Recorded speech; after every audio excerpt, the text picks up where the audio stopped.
Hello friend, study with knowledge में आपका स्वागत है। आज इरिटेरिया का जो न्यू वॉल्यूम निकला है, वॉल्यूम नंबर 2, उसका प्रैक्टिस सेट जिसमें 15 दिया हुआ है। इसका लास्ट 15वां प्रैक्टिस सेट है जो डिस्कशन करने जा रहे हैं, जो परीक्षा के लिए बहुत ही इम्पोर्टेंट है। इसका मास्टर वीडियो कल तक आ जाएगा, जो सभी आगामी बिहार दरोगा या सभी एग्जामों के लिए बहुत ही इम्पोर्टेंट क्वेश्चन इसमें दिया गया है। तो चलिए स्टार्ट करते हैं। क्वेश्चन नंबर 1, निम्नलिखित में से कौन सा कोशिकांग जंतु कोशिकाओं में अनुपस्थित होता है जबकि पादप कोशिका में मौजूद होता है? तो निम्नलिखित में से कौन सा कोशिकांग जंतु कोशिकाओं में अनुपस्थित होता है जबकि पादप कोशिका में मौजूद होता है? तो कोशिका भित्ति भी पादप कोशिका में होता है, लौक भी सिर्फ पादप कोशिका में पाया जाता है, और रिक्तिकाएँ सिर्फ पादप कोशिका जंतु कोशिका में नहीं होते। तीनों हो जाएगा, इसका आंसर हो जाएगा ABCD। इसका आंसर हो जाएगा D। क्वेश्चन नंबर 2, मैग्नीशियम मिश्र धातु में सर्वाधिक मात्रा में पाया जाता है। तो मैग्नीशियम मिश्र धातु में सर्वाधिक मात्रा में पाया जाता है, यह क्या पाया जाता है? तो यह एल्युमिनियम सर्वाधिक मात्रा में पाया जाता है। इसका उपयोग, इस मिश्र धातु का उपयोग किसके लिए किया जाता है? तो यह हवाई जहाज, तराजू इत्यादि निर्माण में किया जाता है मैग्नीशियम का। क्वेश्चन नंबर 3, निम्नलिखित में से कौन सा कार्बनिक यौगिक नहीं है? तो निम्नलिखित में से कौन सा कार्बनिक यौगिक नहीं है? तो कार्बोक्सिलिक एसिड ए है, न्यूक्लिक एसिड ए भी है, साइनाइड नहीं होता है। तो इसका आंसर हो जाएगा C। Question number 4, question number 4, दो परमाणु के बीच इलेक्ट्रॉनों के साझा से बनने वाले रासायनिक बंधन को क्या कहा जाता है? तो दो परमाणु के बीच इलेक्ट्रॉनों के साझा से बनने वाले रासायनिक बंधन को क्या कहा जाता है? तो यह सहसंयोजक बंधन कहा जाता है। इसका आंसर हो जाएगा B। इसका उदाहरण सहसंयोजक बंधन क्या होता है? तो H2O जल, या दो से अधिक इलेक्ट्रॉनों के साझा से बनता है। NaCl होता है। क्वेश्चन नंबर 5, जब ध्वनि तरंग किसी माध्यम से होकर संचरित होती है तो कौन सी भौतिक राशि संचारित होती है?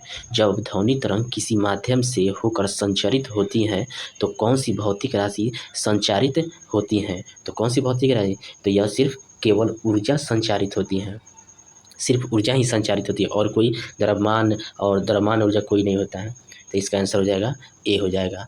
और ध्वनि की चाल एवं तरंगदैर्घ्य बदल जाता है जबकि आवृत्ति किसी एक माध्यम से दूसरे माध्यम में जाने पर परिवर्तित नहीं होता है। क्वेश्चन नंबर 6, प्रोटियम, ड्यूटेरियम और ट्रिटियम समस्थानिक के संबंध में निम्नलिखित कथनों पर विचार करें। तो प्रोटियम, ड्यूटेरियम और ट्रिटियम समस्थानिक के संबंध में निम्न कथनों पर विचार करें। तो क्या होता है? तो उपयुक्त में से कितने कथन असत्य है? असत्य का चयन करना है। तो असत्य का चयन, इसमें न्यूट्रॉन की संख्या समान होती है, तो नहीं, तो यही गलत है, असत्य है। न्यूट्रॉन की संख्या समान नहीं होती है, असमान होती है, जबकि इसमें प्रोटॉन की संख्या समान होती है और परमाणु की संख्या समान होती है। तो सिर्फ ये गलत है, तो इसका आंसर हो जाएगा 1 हो जाएगा। अब प्रोटियम या हाइड्रोजन का होता है, समस्थानिक होता है 3 को। क्वेश्चन नंबर 7,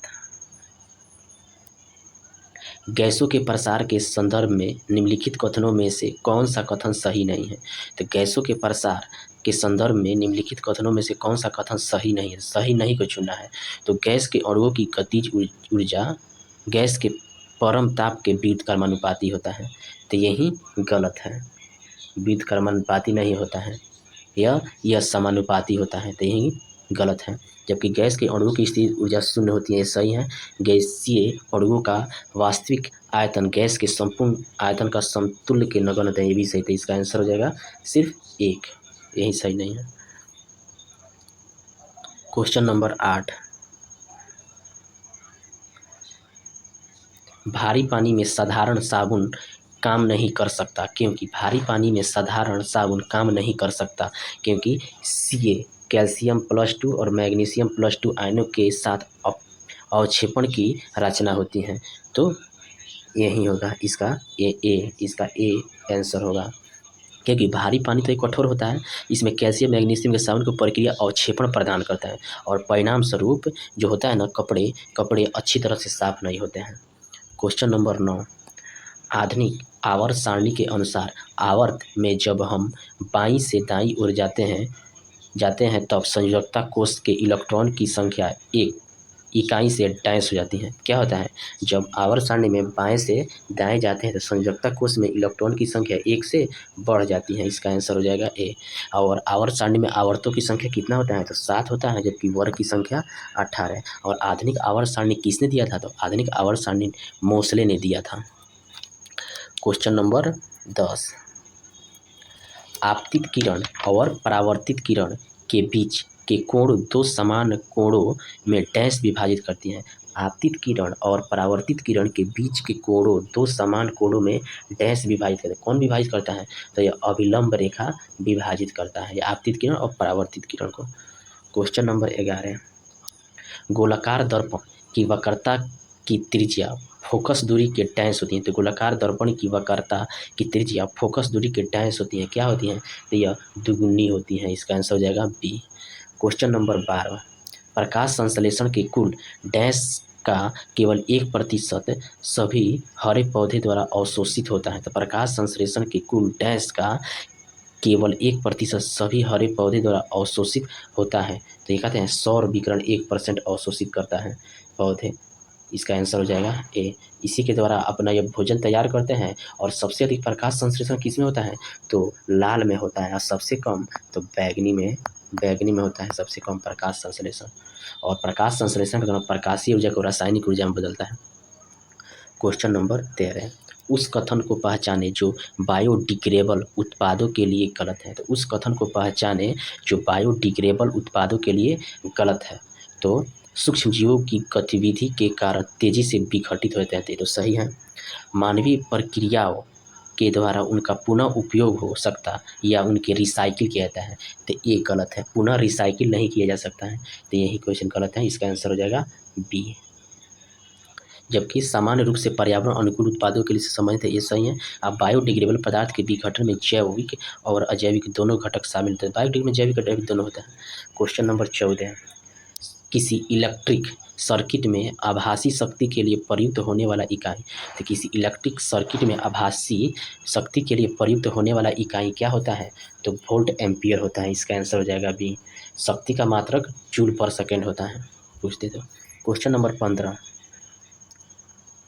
अग्नाशय क्रमशः प्रोटीन और वसा के प्रोसेसिंग के लिए डैश और डैश का श्रावण करता है। तो अग्नाशय क्रमशः प्रोटीन और वसा के पाचन में वसा के प्रोसेसिंग के लिए किसका श्रावण करता है, तो प्रोटीन के लिए हो जाएगा आपका ट्रिप्सिन और वसा के लिए लाइपेज। इसका आंसर हो जाएगा डी।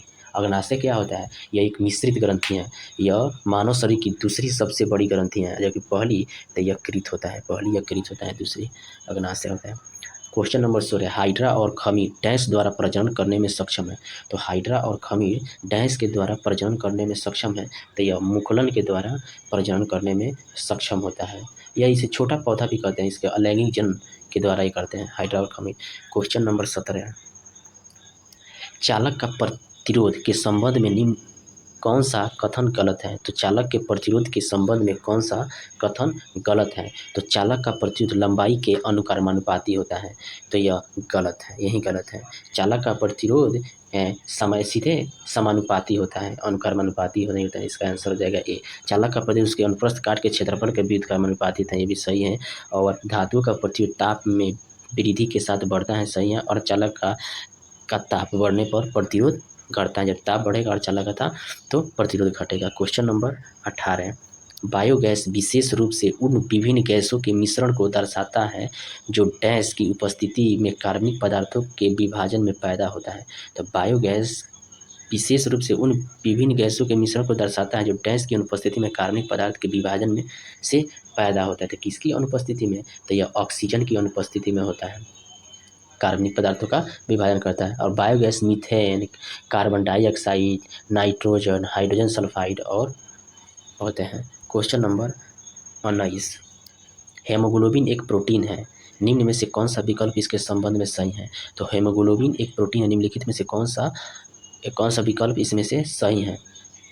तो इसके प्रोटीन की प्राथमिकता गलत है, प्रोटीन की माध्यमिक संरचना गलत है, प्रोटीन की तृतीय संरचना गलत है, प्रोटीन की चतुर्थ संरचना होगा। इसका आंसर हो जाएगा डी हो जाएगा। इसमें हीम के रूप में लोहा और ग्लोबिन के रूप में प्रोटीन पाया जाता है।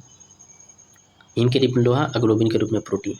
मनुष्य में पाचन की क्रिया कहाँ से शुरू होता है? तो मनुष्य में पाचन की क्रिया मुख से शुरू होता है। यह मानव शरीर में पाचन के अधिकतम भाग छोटी आंत में होता है और जल का अवशोषण कहाँ होता है? तो बड़ी आंत में होता है। जल का अवशोषण अधिकतम पाचन की क्रिया छोटी आंत में होता है। क्वेश्चन नंबर 21, निम्नलिखित में से कौन सा कथन असत्य है? तो निम्नलिखित में से कौन सा कथन असत्य है? वास्को डी गामा 1498 भारत के पश्चिमी तट पर स्थित कालीकट पहुंचने वाला प्रथम यूरोपीय यात्री तथा सही है। वास्को डी गामा ने पुर्तगाल के शासक हैरी द नेविगेटर के प्रतिनिधित्व के रूप में भारत यात्रा की थी, तो ये भी सही है। अल्फांसो डी अल्बुर्क भारत के प्रथम पुर्तगाली गवर्नर था, तो अल्बुर्क नहीं था प्रथम, जो कि अल्मीडा था, तो यही गलत है। तो इसका आंसर हो जाएगा सी, गलत कह रहा है, अल्मीडा था। निम्नलिखित में से कौन सा कार्य वारेन हेस्टिंग के कार्यकाल में नहीं हुआ था? तो निम्नलिखित में से कौन सा कार्यकाल वारेन हेस्टिंग के कार्यकाल में नहीं हुआ था? तो कलकत्ता में टकसाल की स्थापना यह हुआ था। रेगुलेटिंग एक्ट एवं पिट्स इंडिया एक्ट पारित हुआ था, तो ये भी हुआ था। बी भी सही है। सलाबाई की संधि और हैदर अली की मृत्यु, तो ये भी सलाबाई की संधि और हैदर अली की मृत्यु पूछ दे तो 1782 में हुआ था। रेगुलेटिंग एक्ट 1773 में हुआ था। पिट्स इंडिया एक्ट, तो पिट्स इंडिया एक्ट 1784 में हुआ था इसका। तो इसका सबके सब सही है, तो इसमें कोई गलत नहीं है, तो इसमें से कोई नहीं होगा। क्वेश्चन नंबर 23,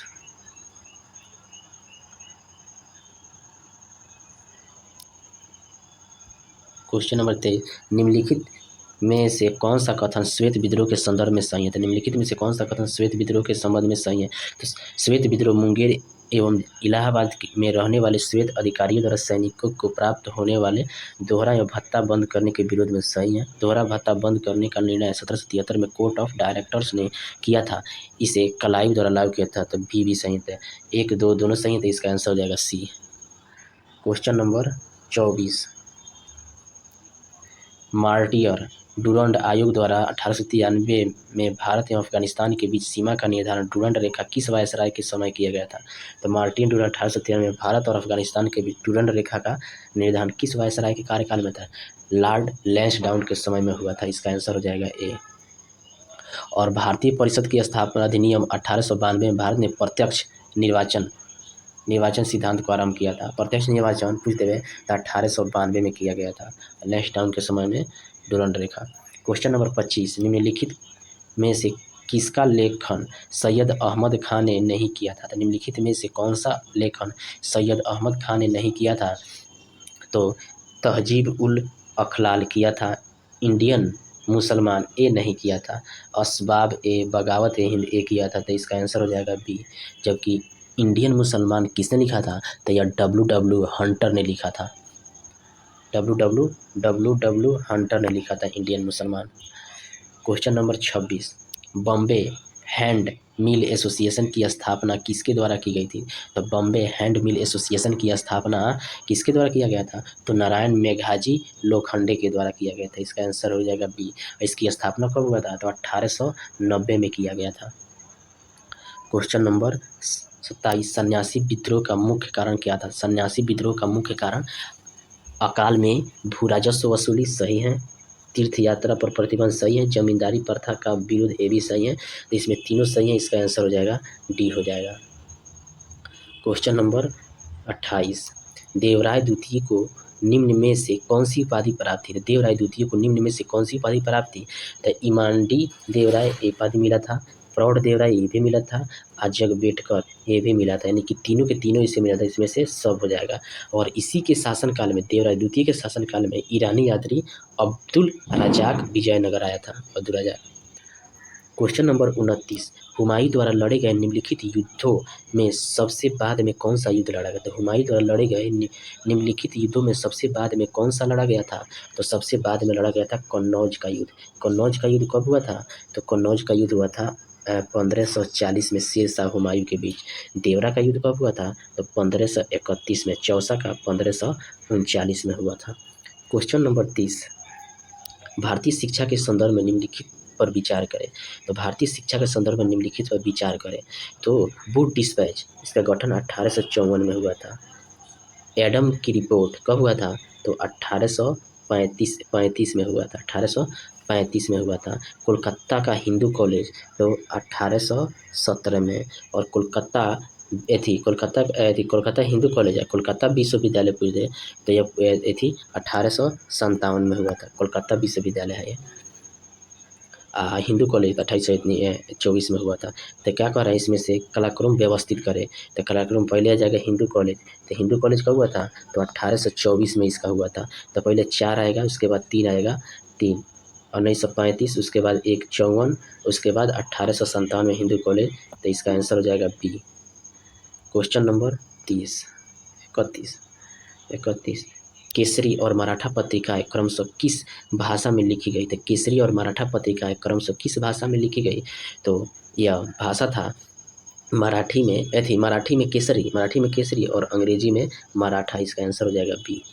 ये किसने लिखा था? तो बाल गंगाधर तिलक केसरी और मराठा पत्रिकाएं लिखे थे। Question number 32। निम्नलिखित में से किस यूरोपीय ने क्षेत्र प्राप्त करने की दृष्टि से भारतीय प्रांतों के झगड़े में भाग लेने की नीति शुरू की? निम्नलिखित में से किस यूरोपीय ने क्षेत्र प्राप्त करने की दृष्टि से भारतीय प्रांतों में झगड़े में भाग लेने की शुरुआत की? तो यह डुप्ले था। 1742 में इसने शुरू किया था, यह यूरोपीय था। Question number 33। प्रांतीय स्तर पर द्वैध शासन का प्रावधान निम्नलिखित में से किस अधिनियम द्वारा प्रस्तुत किया गया था? प्रांतीय स्तर पर द्वैध शासन का प्रावधान निम्नलिखित में से किस अधिनियम द्वारा प्रस्तुत किया गया था? तो यह भारत सरकार अधिनियम 1919 के द्वारा। इसका आंसर हो जाएगा बी हो जाएगा। Question number 34। आदिवासी शब्द का प्रयोग सबसे पहले निम्नलिखित में से किसके द्वारा किया गया था? तो आदिवासी शब्द का प्रयोग सबसे पहले निम्नलिखित में से किसके द्वारा किया गया था? तो यह ठक्कर बापा के द्वारा किया गया था। इसका आंसर हो जाएगा सी हो जाएगा। यह अमृतलाल विट्ठल ठक्कर को लोकप्रिय रूप से ठक्कर बापा के नाम से 1922 में भील सेवा मंडल की स्थापना ठक्कर बापा ने किया था। भील सेवा मंडल की स्थापना 22 में। Question number 35। ऐहोल शिलालेख निम्नलिखित में से किस शासक द्वारा जारी किया गया था? ऐहोल शिलालेख किस शासक द्वारा जारी किया गया था? तो यह पुलकेशिन द्वितीय द्वारा। इसका आंसर हो जाएगा बी। यह पुलकेशिन द्वितीय का दरबारी कवि था रवि कीर्तिक। इसी ने ही रवि कीर्तिक ने ऐहोल अभिलेख लिखा था। यह किसके बारे में जानकारी है? तो पुलकेशिन द्वितीय और हर्षवर्धन की लड़ाई के बारे में जानकारी देता है यह ऐहोल अभिलेख शिलालेख। भारतीय संविधान निम्न में से किसके शोषण के विरुद्ध अधिकार स्वीकृत करता है? तो भारतीय संविधान में निम्न में से किसके शोषण के विरुद्ध अधिकार स्वीकृत करता है? तो बच्चों के लिए, स्त्रियों के लिए, जनजातियों के लिए, दलित के लिए नहीं। तो इसका आंसर हो जाएगा 1 2 3 बी हो जाएगा। इस किस अनुच्छेद में है? तो आर्टिकल 23 से 24 में शोषण के विरुद्ध अधिकार की बात किया गया है। Question number 37। निम्नलिखित में से कौन सा उद्देश्य भारत के संविधान की प्रस्तावना में सम्मिलित नहीं है? तो निम्नलिखित में से कौन सा उद्देश्य भारत के संविधान की प्रस्तावना में सम्मिलित नहीं है? तो यह आर्थिक स्वतंत्रता नहीं है। जब विचार की स्वतंत्रता है और व्यक्ति की स्वतंत्रता है, आर्थिक स्वतंत्रता नहीं है, यही इसका गलत है। तो इसका आंसर हो जाएगा बी। आर्थिक स्वतंत्रता, आर्थिक न्याय है भारतीय संविधान में। Question number 38। पंचायती राज व्यवस्था में शासन प्रणाली की संरचना का क्या है? तो पंचायती राज व्यवस्था में शासन प्रणाली की संरचना क्या है? तो ग्राम स्तर पर स्थानीय स्वशासन की एक दिवसीय नहीं होता है। ग्राम, प्रखंड और जिला स्तर पर स्थानीय स्वशासन की त्रिस्तरीय संरचना सही है, और ग्राम और जिला स्तर पर स्थानीय स्वशासन की द्विसंरचना। तो बी और सी। तो इसका आंसर हो जाएगा D. Question number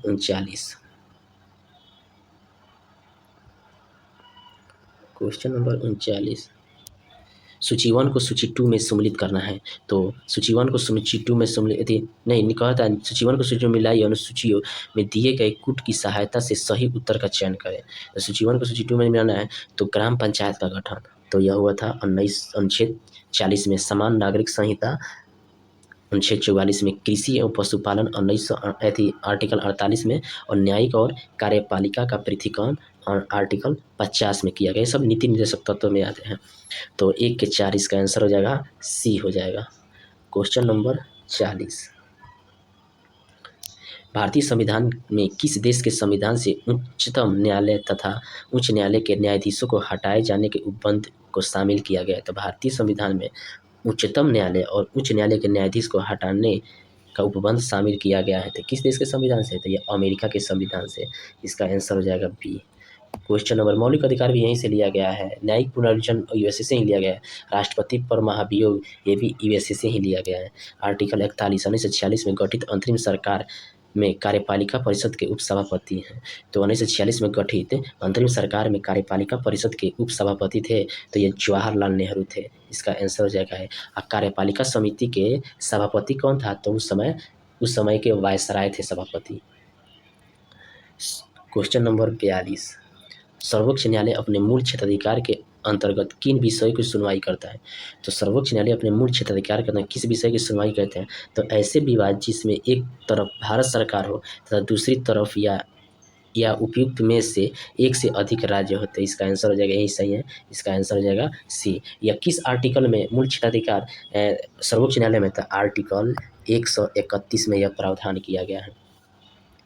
question number 43, भारतीय संविधान के किस अनुच्छेद के प्रावधानों के अंतर्गत संविधान संशोधन किया जाता है? तो भारतीय संविधान के किस अनुच्छेद के प्रावधानों के अंतर्गत संविधान संशोधन किया जाता है? तो आर्टिकल 368 के द्वारा। ये सही है। क्वेश्चन नंबर 44, वरीयता अनुक्रम में भारत के मुख्य निर्वाचन आयुक्त का पद निम्नलिखित में से किसके समतुल्य है? तो वरीयता क्रम में भारत के मुख्य निर्वाचन आयुक्त का पद निम्नलिखित में से किसके समतुल्य है? तो यह संघ लोक सेवा आयोग के समतुल्य है। इसका आंसर सी हो जाएगा। तो भारत के मुख्य निर्वाचन आयुक्त और संघ लोक सेवा आयोग के अध्यक्ष और सीएजी ये तीनों एक ही समतुल्य हैं। क्वेश्चन नंबर 45, राज्यों के लिए राजभाषा का निर्धारण कौन करता है? तो राज्यों के लिए राजभाषा का निर्धारण संबंधित राज्य विधानमंडल करता है। इसका आंसर हो जाएगा सी। 21 आर्टिकल में है तो 345 के द्वारा कोई भी राज्य अपना राजभाषा का निर्धारण कर सकता है। क्वेश्चन नंबर 46, अवसर की समानता का उल्लेख भारतीय संविधान के निम्नलिखित में से किसमें किया गया है? तो अवसर की समानता का उल्लेख भारतीय संविधान के निम्नलिखित में से किसमें किया गया है?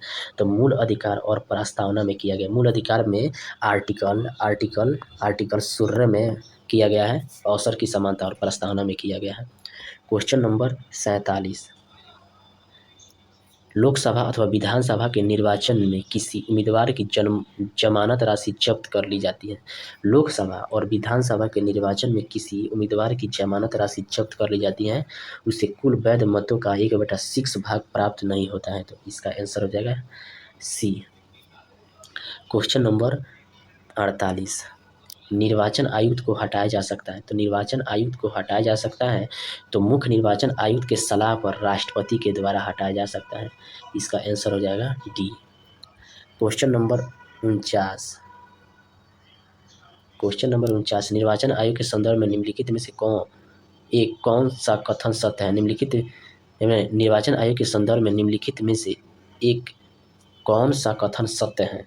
तो भारत के चुनाव आयोग का गठन 26 नवंबर 1950 नहीं जनवरी 1950 में इसका गठन किया गया था। भारतीय संविधान के अनुच्छेद 324 में निर्वाचन आयोग का गठन किया गया। तो ये सही है। निर्वाचन आयोग का कार्यकाल अधिकतम 5 वर्ष का होता है। नहीं, निर्वाचन आयोग का कार्यकाल अधिकतम 6 या 65 वर्ष तक। तब सी भी गलत है, तो सिर्फ बी सही है। इसका आंसर हो जाएगा बी। संविधान के किस अनुच्छेद में यह प्रावधान किया गया है कि लोकसभा तथा राज्य विधानसभाओं के सदस्यों का चुनाव वयस्क मताधिकार पर होता है? तो संविधान के किस अनुच्छेद में किया है? तो लोकसभा विधानसभा के सदस्यों का चुनाव वयस्क मताधिकार पर होगा।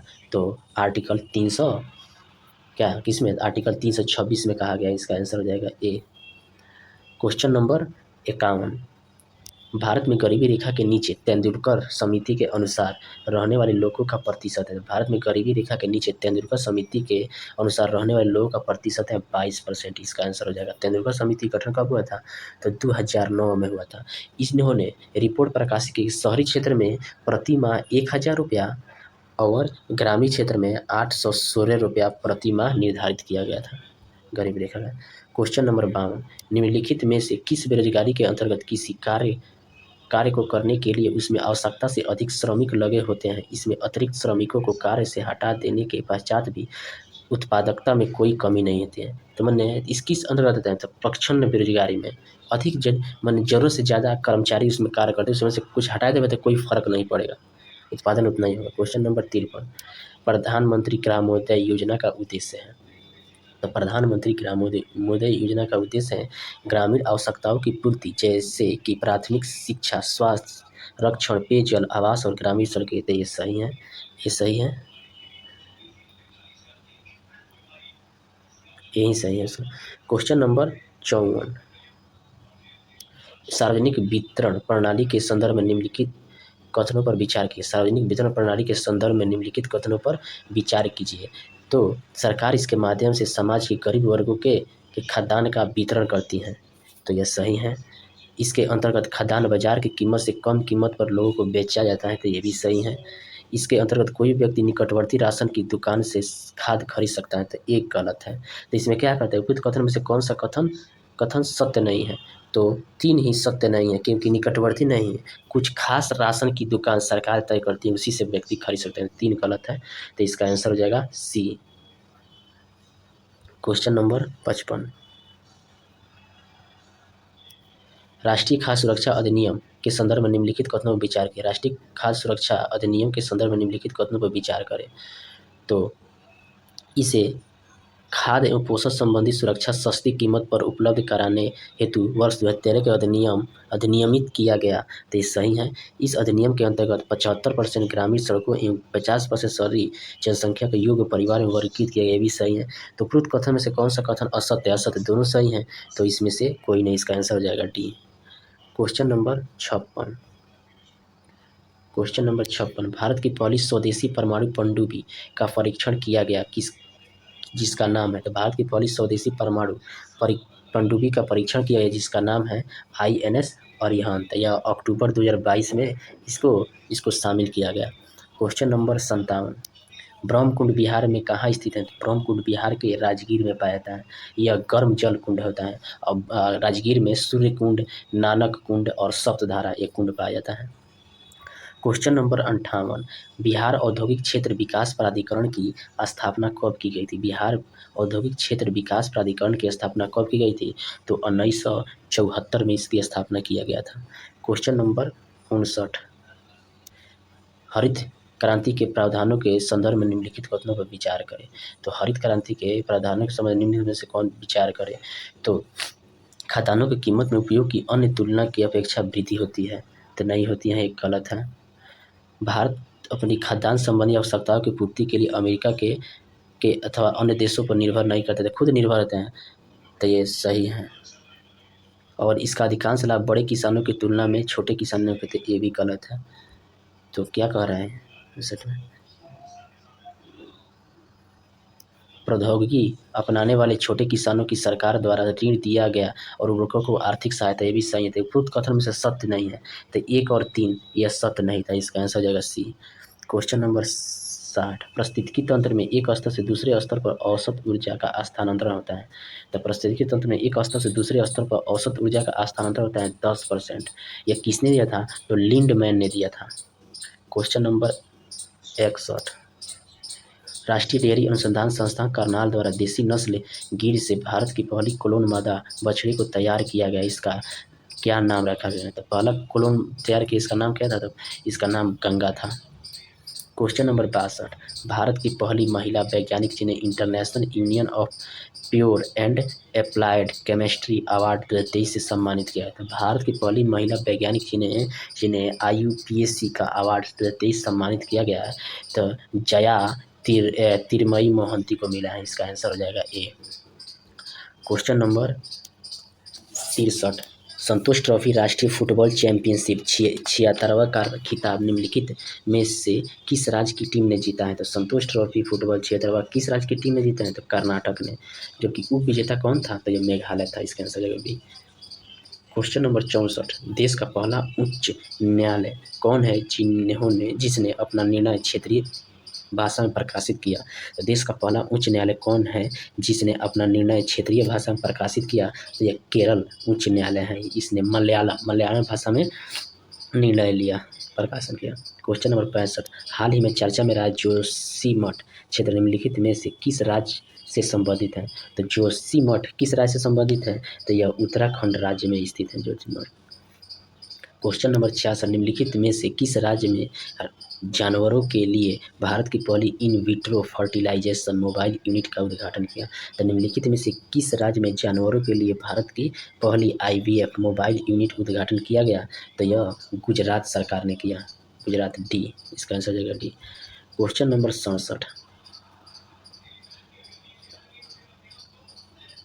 जल जीवन मिशन के लिए केंद्रीय बजट 2023-24 में कितने करोड़ का बजटीय प्रावधान था? जल जीवन मिशन के लिए केंद्रीय बजट 2023 में कितने करोड़ रुपए बजटीय का प्रावधान किया गया है? तो कितने रुपए किया गया है? तो यह 70,000 करोड़ का प्रावधान किया गया। इसका आंसर हो जाएगा बी। वहीं पूछ दे कि PM आवास के लिए तो 79,590 लगभग इतना, और वहीं मनरेगा के लिए 60,000 करोड़, और PM किसान सम्मान निधि के लिए भी 60,000 करोड़ रुपये का प्रावधान किया गया। क्वेश्चन नंबर 68, हाल ही में किस राज्य सरकार द्वारा एक पंचायत में एक खेल का मैदान परियोजना की शुरुआत की थी? हाल ही में किस राज्य सरकार द्वारा एक पंचायत में एक खेल का मैदान परियोजना की शुरुआत किया? तो यह केरल पंचायत के द्वारा शुरू किया गया है। क्वेश्चन नंबर 69, जर्मनी में आयोजित अंतर्राष्ट्रीय सुपर कंप्यूटिंग सम्मेलन में भारत के किस AI सुपर कंप्यूटर ने शीर्ष 500 में अपनी जगह बनाई? तो जर्मनी में आयोजित किया गया था अंतर्राष्ट्रीय सुपर कंप्यूटिंग सम्मेलन, भारत की AI सुपर कंप्यूटर 500 में अपनी जगह बनाई तो कौन? एरावत ने अपनी जगह बनाई। क्वेश्चन नंबर 70, रसायन विज्ञान के क्षेत्र में नोबेल पुरस्कार 2023 से किसे सम्मानित किया गया? तो रसायन विज्ञान के क्षेत्र में नोबेल पुरस्कार 2023 से किसे सम्मानित किया गया है? तो मैगी वेवेंदी को, लुई ब्रूस को और एलेक्सी एकिमो को, तीनों को दिया गया। इसमें से सब होगा, टी होगा इसका आंसर। क्वेश्चन नंबर 71, निम्नलिखित में से किस IIT संस्थान ने एक स्वदेशी mobile operating system Bharat OS विकसित किया है? तो किस IIT ने स्वदेशी मोबाइल ऑपरेटिंग भारत OS विकसित किया है? तो IIT मद्रास ने यह विकसित किया है। क्वेश्चन नंबर 72, निम्नलिखित में से किस देश पृथ्वी अंतरिक्ष स्टेशन में फंसे हुए अंतरिक्ष यात्रियों को वापस लाने के लिए सोयूज अंतरिक्ष यान लॉन्च किए हैं? तो किस देश पृथ्वी अंतरिक्ष स्टेशन में फंसे हुए अंतरिक्ष यात्री को वापस लाने के लिए सोयूज अंतरिक्ष यान लॉन्च किया? तो यह रूस देश ने लॉन्च किया, सोयूज ने। क्वेश्चन नंबर 73, रिलायंस इंडस्ट्री ने निम्नलिखित में से किस राज्य में भारत का पहला और दुनिया का सबसे बड़ा कार्बन फाइबर प्लांट बनाने की घोषणा? भारत का पहला और दुनिया का सबसे बड़ा कार्बन फाइबर प्लांट बनाने की घोषणा तो किस राज्य में? यह गुजरात राज्य में रिलायंस इंडस्ट्री ने किया है।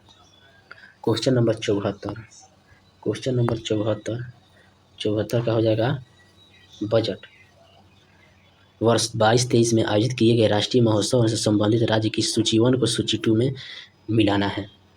तो आदि पेरक्कू महोत्सव कहाँ हुआ था? तो यह तमिलनाडु में। बीत सत्ता महोत्सव कहाँ हुआ था? तो यह जम्मू कश्मीर में। 2 के 3, राजा कृषि महोत्सव यह कहाँ हुआ था? तो उड़ीसा में। गज उत्सव असम में हुआ था। तो 1 का 2 इसमें है, 2 का 3 तो इसका आंसर हो जाएगा बी हो जाएगा। क्वेश्चन नंबर 75, भारत के किस राज्य में टेली घनत्व सबसे कम है? भारत के किस राज्य में टेली घनत्व सबसे कम है? तो बिहार में सबसे कम है। कितना? लगभग 55.4%। वहीं दिल्ली में सबसे अधिक है। कितना? 270% टेली घनत्व है, सबसे ज़्यादा दिल्ली में। क्वेश्चन नंबर 76, निम्नलिखित में से किस राज्य सरकार द्वारा प्रत्येक वर्ष 28 मई को स्वतंत्र वीर गौरव दिवस मनाने की घोषणा थी? निम्नलिखित में से किस राज्य सरकार द्वारा प्रत्येक वर्ष 28 मई को स्वतंत्र वीर गौरव दिवस मनाने की घोषणा की है? तो यह महाराष्ट्र सरकार ने। किसके जन्मदिन है? तो यह BD सावरकर के जन्मदिन पर मनाने की घोषणा की है। वहीं पूछते कि तमिलनाडु सरकार ने 14 अप्रैल को अंबेडकर जी की जयंती पर समानता दिवस, और वहीं 17 सितंबर को बी रामास्वामी की जयंती पर 17 सितंबर को बी रामास्वामी की जयंती पर कौन सा न्याय दिवस मनाने की घोषणा की। क्वेश्चन नंबर 77, सूर्य मिशन आदित्य L1 को निम्नलिखित में से किस प्रक्षेपण यान द्वारा 2 सितंबर 2023 को प्रक्षेपित किया गया? तो सूर्य मिशन आदित्य L1 को निम्न में से किस प्रक्षेपण यान द्वारा 2 सितंबर 2023 को प्रक्षेपित किया? PSLV C57 के द्वारा। इसका आंसर जाएगा ए। वहीं चंद्रमा मिशन को कब लॉन्च किया गया? तो 14 जुलाई को। किसके द्वारा? तो LV M3 के द्वारा, इसके द्वारा लॉन्च किया गया था, LV M3 के द्वारा। चंद्रयान 2 2019 में और चंद्रयान 2008 में प्रक्षेपित किया गया था। Question number 78। अंतर्राष्ट्रीय बौद्धिक संपदा सूचकांक 2023 में भारत का स्थान है। अंतर्राष्ट्रीय बौद्धिक संपदा सूचकांक में 2023 में भारत का स्थान कितना है? तो यह 42वां स्थान है। इसका आंसर हो जाएगा सी। वहीं पूछे कि लॉजिस्टिक प्रदर्शन सूचकांक 2023 में भारत का कौवा स्थान है? लॉजिस्टिक में 38वां स्थान है, जो कि विश्व प्रतिस्पर्धा सूचकांक में भारत का स्थान 40वां स्थान है। अब वहीं पूछ दे कि ग्लोबल एविएशन सेफ्टी रैंकिंग में भारत का स्थान 48वां है। Question number 79। 29 जुलाई 2023 को अंतर्राष्ट्रीय बाघ दिवस के अवसर पर प्रकाशित रिपोर्ट के अनुसार भारत में बाघों की कुल संख्या, तो रिपोर्ट जो प्रकाशित भारत में बाघों की कुल संख्या कितनी है? तो अभी कितनी है? तो 3682 बाघ है। इसका आंसर हो जाएगा सी। Question number 80। मई 2023 में निम्नलिखित में से किस देश द्वारा सर्वोच्च राजकीय सम्मान companion of the order of गेहूं से प्रधानमंत्री नरेंद्र मोदी को सम्मानित किया? Companion of the order of Logohu से कौन देश सम्मानित किया? तो पापुआ न्यू गिनी। और वहीं ग्रीस द्वारा कौन सा अवार्ड सम्मान दिया गया था? Grand cross of the order of honour से सम्मानित ग्रीस को। और फ्रांस देश द्वारा कौन सा? The grey cross of the legion of honour से सम्मान फ्रांस से दिया गया था। Question number 81। अंडर 70 महिला एशिया कुश्ती चैंपियनशिप 2023 का आयोजन किस देश में किया गया था? अंडर 70 महिला एशिया कुश्ती चैंपियनशिप 2023 का आयोजन किस देश में किया गया? तो यह किर्गिस्तान में किया गया। इसका आंसर हो जाएगा सी। और विजेता कौन था? तो विजेता भारत टीम था। अंडर 70 महिला एशिया कुश्ती चैंपियनशिप विजेता। Question number 82। प्रसिद्ध पुस्तक द योगा सूत्राज फॉर चिल्ड्रेन के लेखक, द योगा सूत्राज फॉर चिल्ड्रेन के लेखक कौन है? तो यह रूपा पाई है। इसका आंसर हो जाएगा ए हो जाएगा। वहीं as good as my word किसके द्वारा था? KM Chandrashekhar. As good as my word. वही माई लाइफ एज ए कैमरेड किसके द्वारा? के शैलाज के द्वारा। My life is comrade. Bihar सरकार द्वारा चौथा कृषि रोड मैप कब से लागू किया गया? तो बिहार सरकार द्वारा चौथा कृषि रोड मैप 1 अप्रैल 2023 से लागू किया गया है। 2028 तक चलेगा। 23 से 28 तक 5 साल। Question number 84। बिहार में जल जीवन हरियाली अभियान किस विभाग द्वारा चलाया जा रहा है? तो बिहार में जल जीवन हरियाली अभियान किस विभाग द्वारा चलाया जा रहा है? तो ग्रामीण विकास विभाग द्वारा। इसका आंसर हो जाएगा डी। Question number 85। भारत का पहला राष्ट्रीय खेल विश्वविद्यालय किस राज्य में बनाया जा रहा है? तो भारत का पहला राष्ट्रीय खेल विश्वविद्यालय किस राज्य में बनाया जा रहा है? तो यह मणिपुर राज्य में बनाया जा रहा है। इसका आंसर हो जाएगा ए। अब वही पूछ रही भारत की पहली ऑनलाइन गेमिंग अकादमी की शुरुआत कहाँ? तो यह मध्य प्रदेश में MP ऑनलाइन गेमिंग शुरुआत। Question number 86। कोरल सागर निम्नलिखित में से किस क्षेत्र में अवस्थित है? कोरल सागर निम्नलिखित में से किस क्षेत्र में अवस्थित है? तो यह है ऑस्ट्रेलिया के उत्तर पूर्व में। इसका आंसर हो जाएगा बी। और इसी में विश्व का सबसे बड़ा प्रवाल द्वीप ग्रेट बैरियर रीफ स्थित है। Question number 87। निम्नलिखित में से कौन सा क्रम पर्वत चोटियों का पश्चिम से पूरब की ओर है? तो पर्वत चोटियों का पश्चिम से पूरब की ओर कौन है? तो पहले आएगा अन्नपूर्णा, एवरेस्ट, मकालू और कंचनजंगा। इसका आंसर हो जाएगा C. Question number 88। Question number 88। निम्नलिखित में से कौन सा कथन सही नहीं है? तो निम्नलिखित में से कौन सा कथन सही नहीं? तो अधिकतम तापमान की मेखला विषुवत रेखा के सहारे पाई जाती है। नहीं, ये ही गलत है, कम होता है। इसका आंसर हो जाएगा ए। Question number 89। पवनों का मौसम उत्क्रमण निम्नलिखित में से किसका प्रारूपी अभिलक्षण है? तो पवनों का मौसम उत्क्रमण निम्नलिखित में से किसका प्रारूपी अभिलक्षण है? तो यह होता है आपका मानसूनी जलवायु का। इसका आंसर हो जाएगा सी। Question number 90। पृथ्वी की सतह पर समान चुंबकीय झुकाव वाले बिंदुओं को जोड़ती हुई खींची जाने वाली रेखा क्या कहलाती है? तो पृथ्वी की सतह पर समान चुंबकीय झुकाव वाले बिंदुओं को जोड़ती हुई खींची जाने वाली रेखा को क्या कहते हैं? तो आइसोगोनिक रेखा कहते हैं। इसका आंसर हो जाएगा ए हो जाएगा आइसोगोनिक रेखा। Question number 91। निम्नलिखित में से कौन सा कथन सत्य है? तो निम्नलिखित में से कौन सा कथन सत्य है? भारत का सबसे गहरा पतन विशाखापट्टनम में सही है। जवाहरलाल नेहरू पतन भारत का एकमात्र मशीनीकृत पतन है, ये भी सही है। कंडाला ज्वारीय पतन है, ये भी सही है। कंडाला कहाँ पड़ता है? तो यह गुजरात में पड़ता है। अब विशाखापट्टनम तो आंध्र प्रदेश में पड़ता है। और जवाहरलाल नेहरू यह मुंबई में पड़ता है। तो इसका आंसर हो जाएगा, तीनों सही है। इसका आंसर हो जाएगा डी। Question number 92। दक्षिण पूर्व एशिया में निम्नलिखित में से कौन सा एक स्थल देश, दक्षिण पूर्व एशिया में निम्नलिखित में से कौन सा स्थल देश है? तो यह लाओस देश है, स्थल देश। क्वेश्चन नंबर 93, 2011 की जनगणना के अनुसार निम्नलिखित में से किस राज्य में जनजाति समुदाय की पहचान नहीं हुई है? 2011 की जनगणना के अनुसार किस राज्य में जनजाति समुदाय की पहचान नहीं की गई है? तो पंजाब में नहीं की गई है, हरियाणा में नहीं की गई, दिल्ली में नहीं की गई। इसका आंसर हो जाएगा डी हो जाएगा। वहीं पूछे कि सर्वाधिक एसटी जनसंख्या किसमें है? तो एमपी में है। और सर्वाधिक एसटी प्रतिशत वाला जिला कहाँ है? तो यह मिजोरम में है। मिजोरम में प्रतिशत वाला। क्वेश्चन नंबर 54, भारत के निम्नलिखित राज्यों में से किसे भारत का कोहिनूर कहा जाता है? भारत के निम्नलिखित राज्यों में से किसे भारत का कोहिनूर कहा जाता है?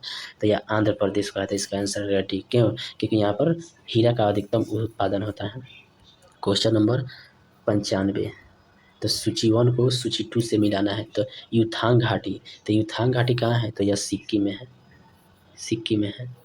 जुक्कू घाटी नागालैंड में है, PQ के 4। कुल्लू घाटी हिमाचल प्रदेश में है, C के 2। और मूर्खा घाटी जम्मू कश्मीर में है। तो 1 के 3, तो 1 के 3, 2 के 4, तो इसका आंसर हो जाएगा C। क्वेश्चन नंबर 96 से लेकर 100 तक ले मैथ रीजनिंग, तो इसका आंसर बता दे रहा है। तो 96 का आंसर हो जाएगा आपका कौन? तो 96 का आंसर हो जाएगा आपका B, 12 लीटर। 97 का आंसर हो जाएगा आपका D, 12,774। क्वेश्चन नंबर 98 का आंसर हो जाएगा आपका B। क्वेश्चन नंबर 99 का आंसर हो जाएगा D। क्वेश्चन नंबर 100 का आंसर हो जाएगा आपका C। Thank you. यूटेरिया का वॉल्यूम 2 आज 15 सेट पूरा कंप्लीट होगा। कल या शाम तक इसका मास्टर वीडियो आ जाएगा, उसके बाद दूसरा सीरीज चलेगा। तो थैंक यू। ऐसे बना रहिए, अच्छा लगे तो लाइक और सब्सक्राइब जरूर करें। Thank you.